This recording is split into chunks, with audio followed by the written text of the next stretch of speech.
Lan Kerem, doğalgaz faturasını gördün mü? Gördüm kanki.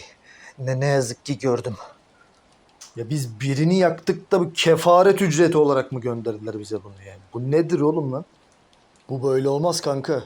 Ya ısınmak için başka bir yol bulmamız lazım artık. Ne bileyim ya gerekirse ateş yakalım evde.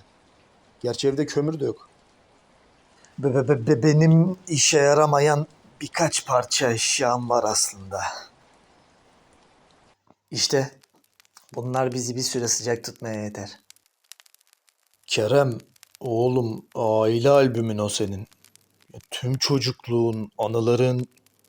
Yani bana bir şey demek düşmez ama Problem değil kanki. Biraz yalnız kalsam iyi olacak. bak dışarı çıkma sakın. Hava buz gibi. Kerem.